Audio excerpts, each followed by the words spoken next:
1, kami dari kelompok 1 yang beranggotakan saya sendiri Afni Dwi Agustin, NPM 001.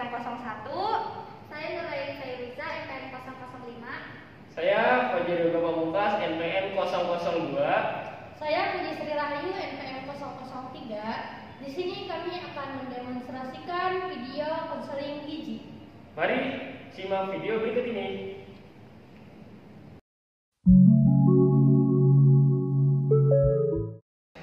Atas nama Ibu Laili, mari ikut saya, Bu.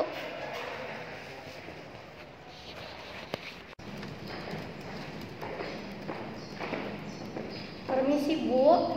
Iya, Ada klien yang mau berkonsultasi atas nama Ibu Nur Laili. Oh, baik. Persilahkan masuk saja, Sus. Baik. Iya.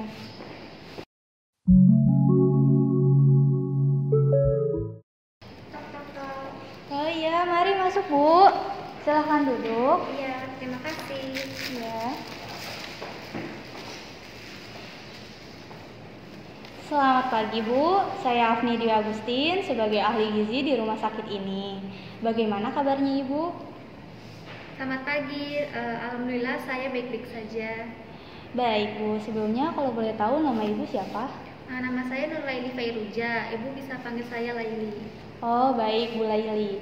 Bu Laili datang ke sini sendirian atau bersama siapa ya, Bu? Iya, saya datang sendiri, kebetulan suami saya bekerja. Oke, baik. Untuk Ibu Lailinya sendiri bagaimana? Sekarang masih bekerja atau sudah tidak bekerja? Dan sekarang tinggal di mana tuh, Bu? Kebetulan saya juga sekarang masih bekerja, Bu, sebagai di bank swasta. Kemudian saya juga tinggal di daerah Cikampek. Oh, begitu. Cukup dekat ya, Bu, dengan rumah sakit ini? Iya, Bu, lumayan 15 menit. Oh iya, kira-kira Ibu datang ke sini atas keinginan pribadi atau ada yang merekomendasikan ya, Bu? Saya datang ke sini itu atas rekomendasi, Bu, karena saya memiliki masalah menyusui. Baik, Bu. Jadi rekomendasi dari dokter ya, Bu ya? Iya. Jadi gini, Bu, saya paham bahwa ada kecemasan tertentu pada para ibu pada masa menyusui. Tentunya saya akan membantu Ibu dalam sesi konseling hari ini yang dilakukan selama 30 menit ke depan. Jadi saya harap Ibu dapat terbuka untuk sama-sama mencari solusi untuk memecahkan masalah gizi yang Ibu alami. Dan di sini saya juga izin untuk mencatat segala hal dalam diskusi ya, Bu. Boleh, Bu. Ya. Baik, Bu, sebelum sesi konseling dimulai, bolehkah saya melihat data rekam medis yang Ibu miliki? Boleh, Bu. Ini. Ya. Saya izin melihat ya, Bu.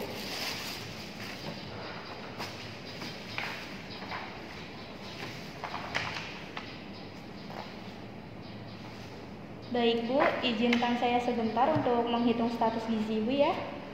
Silakan.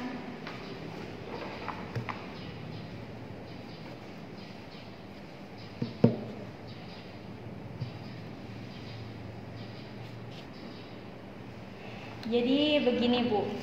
Setelah saya menghitung, hasil status gizi Ibu diperoleh hasil 23,75 termasuk dalam kategori normal, yang dimana menurut standar WHO yaitu 23,5 ya, Bu. Oh iya. Iya, Bu. Oh iya, di awal Ibu bilang memiliki keluhan menyusui ya. Keluhannya itu seperti apa aja, Bu?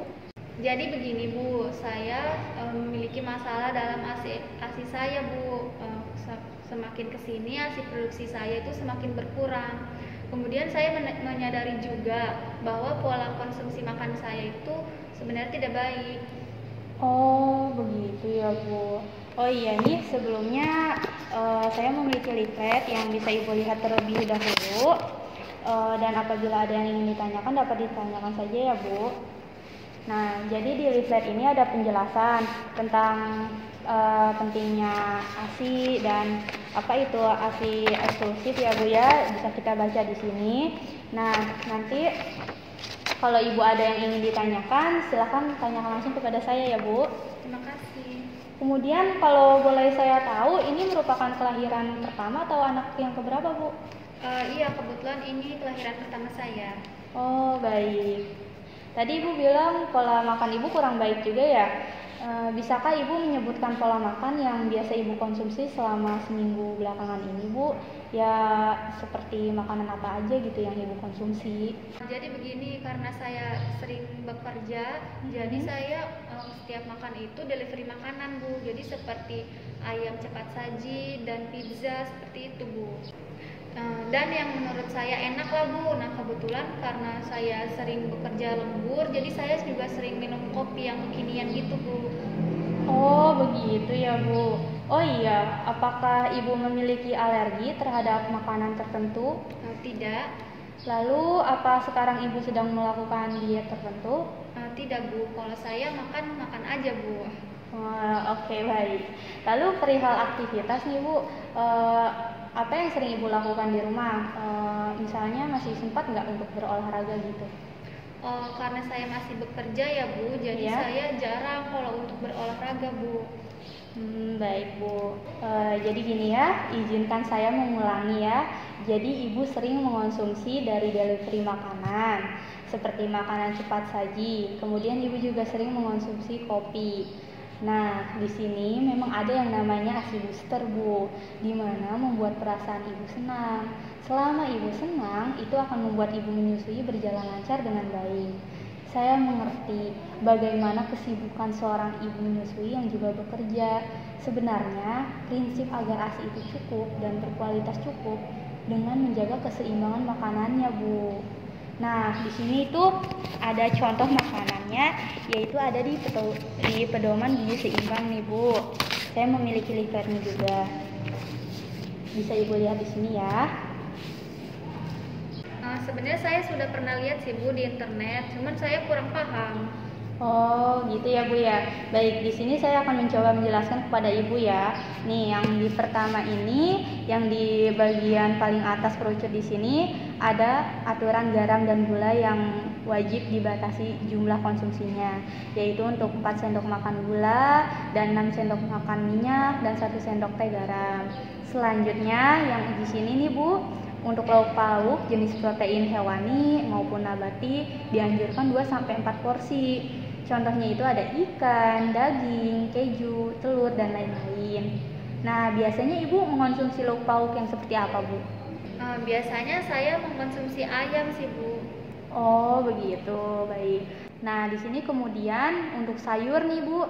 Di sini dianjurkan 3-4 porsi dan untuk buahnya 2-3 porsi. Nah, tentunya Ibu juga sudah tahu kan bahwa sayuran dan buah sangat penting untuk memproduksi ASI. Ada beberapa sayuran yang bisa meningkatkan produksi ASI. Contohnya seperti daun katuk dan sayuran yang berwarna hijau seperti bayam yang dapat meningkatkan produksi ASI Ibu sendiri. Nah, jadi di sini apakah Ibu suka mengonsumsi bayam ya, Bu? Nah, iya, Bu, karena bayam kan terjangkau ya, Bu, harganya. Iya, Bu, baik. Selanjutnya ada makanan pokok nih, Bu, yang di sini paling bawah ini dianjurkan 3-4 porsi. Contohnya ada roti, jagung, nasi, ubi, dan lain-lain ya, Bu. Oh iya. Iya, Ibu. Nah, apabila Ibu mengabaikan pengaturan pedoman gizi seimbang ini dengan cara mengurangi porsi karbohidrat, lemak, ataupun sayur-sayuran, tentunya akan berdampak pada produksi ASI dan nutrisi. Kemudian Ibu juga bilang Ibu sering minum kopi ya? Iya. Nah, Ibu juga pasti tahu kopi itu mengandung kafein ya, Bu. Di sini saya akan mencoba menjelaskan kafein yang dikonsumsi oleh Ibu bisa mempengaruhi ke ASI Ibu sendiri dan membuat kekurangan atau rendahnya pasokan ASI itu sendiri, Bu. Oh iya, sebetulnya saya suka mengkonsumsi buah dan sayur sih, Bu. Cuman karena saya sibuk bekerja, jadi saya delivery makanan. Itu biasanya 5 kali dalam seminggu dan kopi itu 4 kali dalam seminggu. Oh iya, baik, Bu. Di sini saya akan menjelaskan salah satu diet yang bisa digunakan untuk meningkatkan produksi ASI Ibu ya. Tapi sebelumnya berikan saya waktu 5 menit untuk menghitung kebutuhan kalori Ibu ya. Boleh, Bu. Baik, Bu.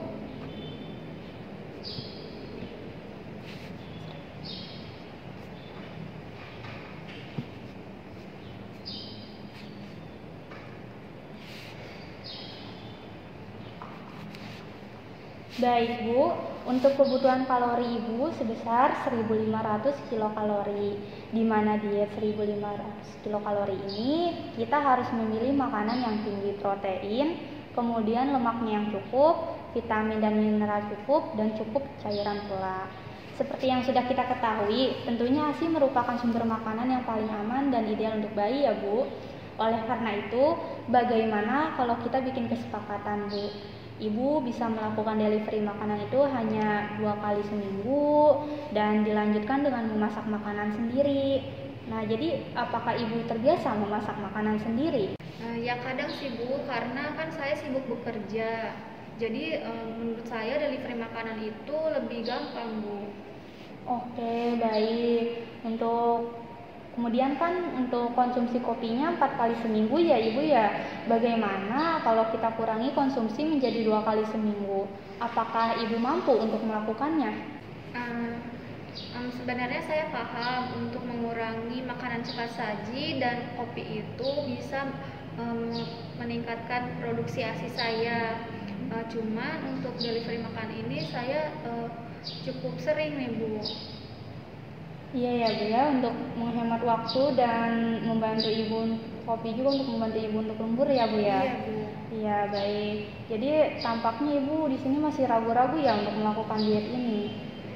Demi anak saya akan mencoba menguranginya Bu. Untuk makanan delivery mungkin saya bisa mengurangi menjadi 2 kali seminggu. Kemudian untuk kopinya saya sanggupnya 3 kali seminggu Bu.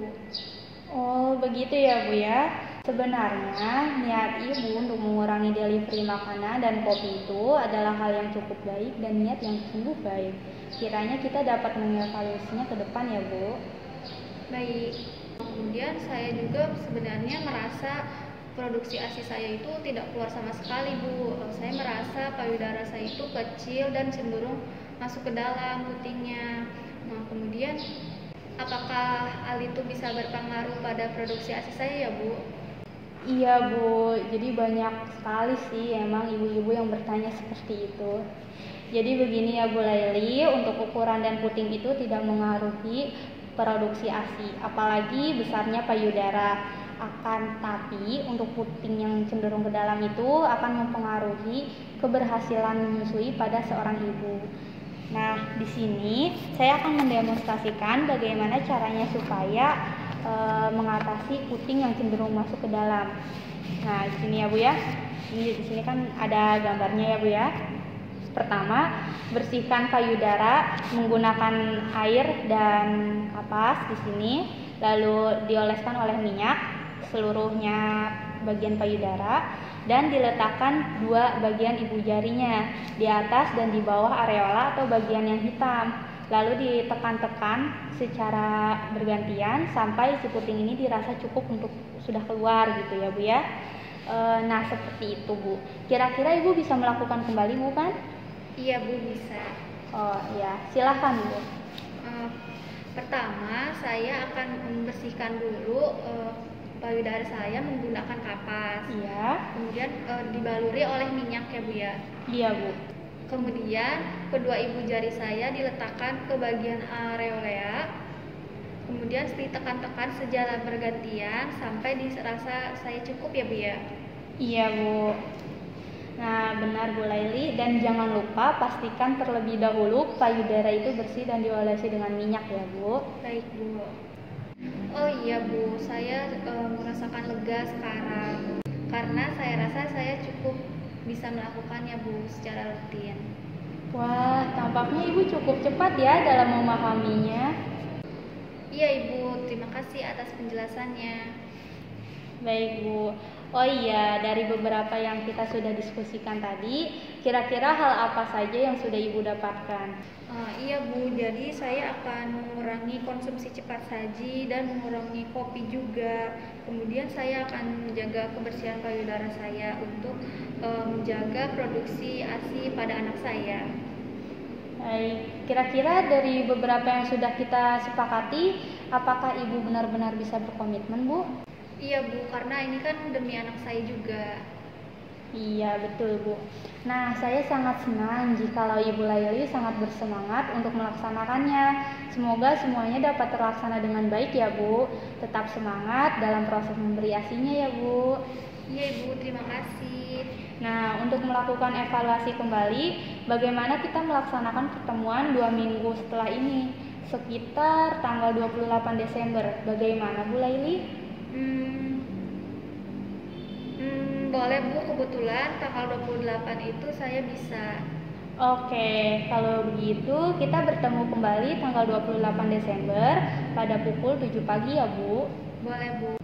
Baik, cukup sekian sesi konseling gizi hari ini. Terima kasih karena sudah mau berpartisipasi. Selamat pagi Bu Laili. Iya. Mari saya antar Bu. Iya Bu.